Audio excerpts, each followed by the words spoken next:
What's up, guys and girls? It's Kiko here today. I'm going to be bringing you guys another podcast video. I know a lot of you guys used to like this back when I had these going a couple of months ago, and so I thought I'd go ahead and give you guys another one. So sit back, relax, and let me take you off to Yu-Gi Land.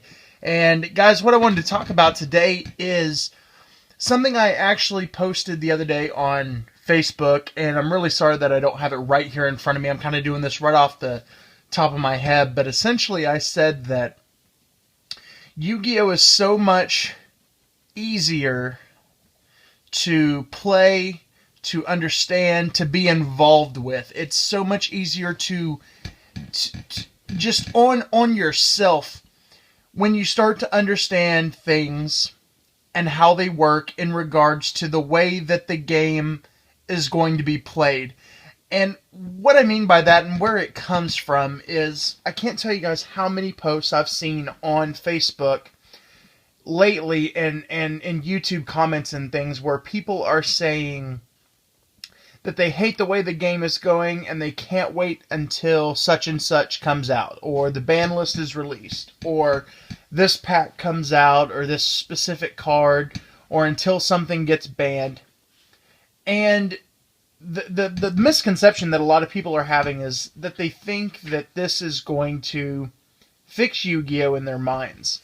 I am horrible with timelines as far as when things were banned and stuff like that, but let me just take you guys back to wind up Inzektor Rabbit format. You know, a lot of people wanted Inzektors and wind-ups hit.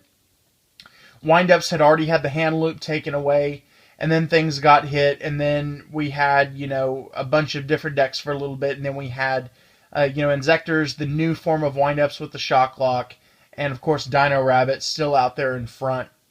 And then eventually Rabbit got hit a little bit, Torguide got hit, it took Dino Rabbit down, but it still found a way to be strong in the meta. As well as wind-ups. They stuck around for quite a while, and even Inzektors stuck around once Hornet and Dragonfly were limited and such. And then we had releases of new things like spellbooks. We had the Baby Dragon Rulers. And I know I'm missing some decks with Mermail and some Fire Fists and stuff, but you guys get the idea. We had Mermails come out. And essentially what I want to tell people that they need to try to understand is this, that what's going to happen is we're gonna start a format. So like coming up here pretty soon, April 1st or whenever it is, we'll start a new format. We're gonna get a ban list, and what it might do is alter some of the Dragon Rulers. Maybe it takes them down to, maybe it bans some of them. Who knows? Maybe we get another spellbook card randomly hit for some reason. Maybe something gets touched in the Fire Fist deck. Maybe something gets touched with Mermails or Noble Knights or something. You know, we don't really know exactly what's going to happen yet. Or maybe even something comes back off of the list. But let's say that a couple of decks get hit or something, and this becomes one of those, kind of like it was at the beginning of last format, people going, oh man, I can play so many decks right now. Well, here's what's going to happen. You're going to have all these new people come back because they think that their deck that they've had in their minds, maybe it's a Gravekeeper deck or something along those lines. And they think, now it's going to work. It's going to be good for this meta. Well, what's inevitably going to happen is we're going to have a couple of weeks, maybe a month, where there are a bunch of different decks that are on the top tier, the top levels. And it may be 5, 6 decks, 7 decks that are competing really well, and other decks that have, a fighting chance.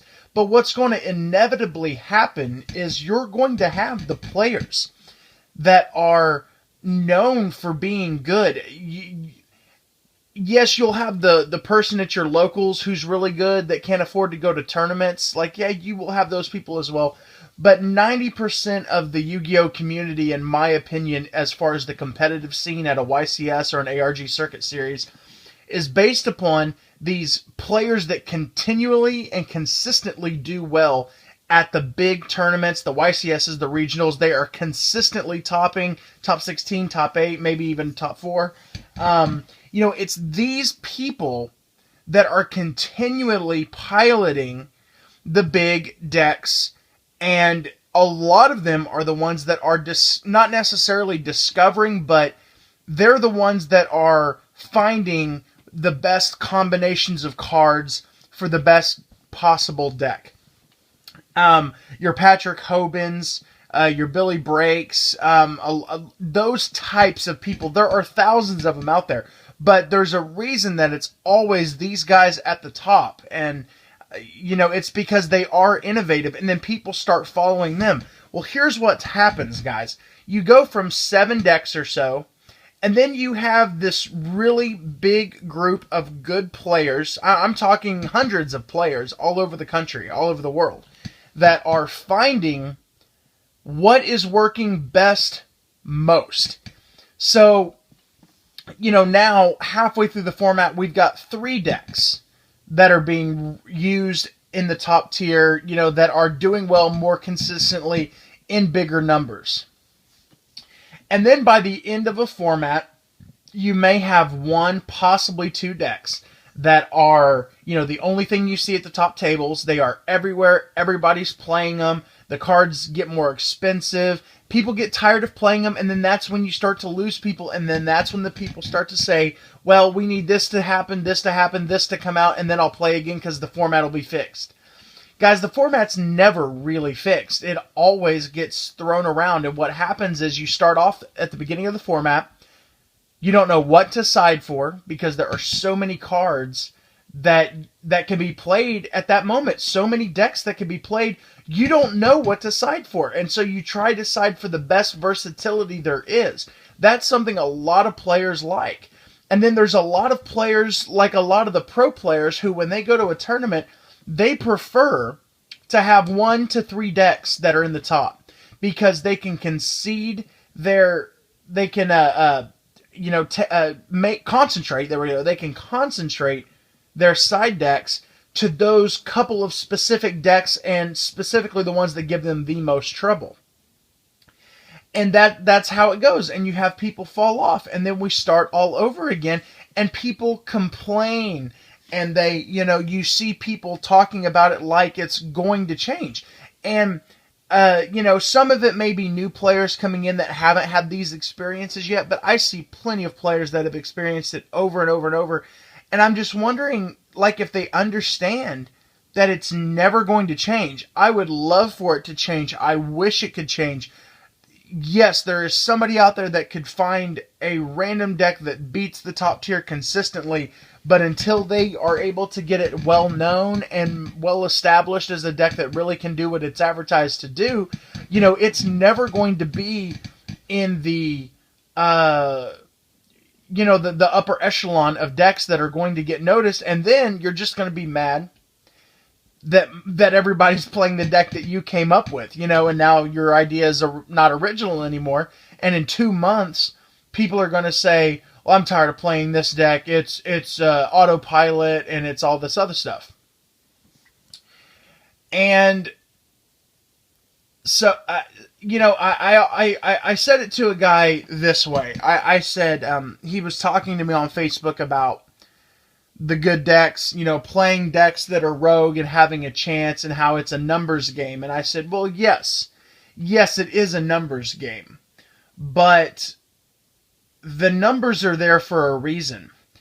A rogue deck that has potential, it's rogue, and it has potential, but that does not make it the best deck. And the way I said it is this. Think of decks as a percentage. Let's take Dragon Rulers, because most people would say that Dragon Rulers was the absolute best deck, period, consistently, day to day, in and out, player to player, when it was at its height. So let's not call it 100%, let's call it 98%. And then let's call Spellbooks at the later half of last format, let's call it 90%. It was very good, it was great, and yes, it did give you something else to play besides Dragon Rulers, but let's call it a 90% deck. Well, the way that I would equate that is if I walked up to you and I offered you $98 or $90. You could choose either one to its full extent. There's no restriction on either one, and there's no penalty for taking either one, and there's no added benefits. You're just taking $98 from me, or you're taking $90. 100% of you would take the $98. There is no reason to take the $90. So it's the same idea with a deck. If that deck is considered to be 98% strong out of 100 in terms of power, consistency, speed, effectiveness, and, lack of weakness, and then you have another deck that's 90% in all of that, there isn't a reason to pick the 90% deck unless you just like that deck and want to have more fun with it or whatever. But if your main goal is to just win at all costs, you're going to play the 98% deck. So when that deck is finally defined and found, there is no reason for competitive players to not play that deck. And so the basic concept of this entire video is just for people to maybe understand. Maybe they haven't thought of this. Maybe they just didn't really understand that the game is going to go in cycles like this. And yeah, we could try to find ways to change it, and I hope one day we can find a way to change it.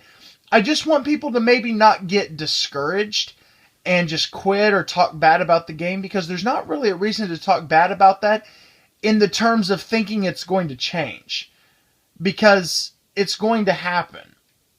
And so let's not be naive and think that this is automatically all of a sudden just going to change. Let's be informed and be able to anticipate these changes. Who knows, maybe it'll even help you out monetarily, because maybe at the beginning of a format you can get rid of things that you think are going to go down, or be able to pick things up that you think are going to eventually be the best deck, and then be able to get rid of them at the height of their their price range. So anyway, guys, thank you for listening to this podcast. We'll call this episode 1 of the Kiko's podcast here. We'll eventually come up with a name for it, I'm sure. But thank you guys for laying back and taking a cruise through Yu-Gi Land. We'll see you guys next time for another podcast episode. I hope these are something that you can just put on while you're cleaning, driving, working out, doing whatever you're doing, and just get back and listen to some Yu-Gi-Oh content. I'll talk to you guys later. Have a nice day. Follow me on Instagram, Twitter, and Facebook. Links are all in the description below. Thanks, guys. Until next time. See ya.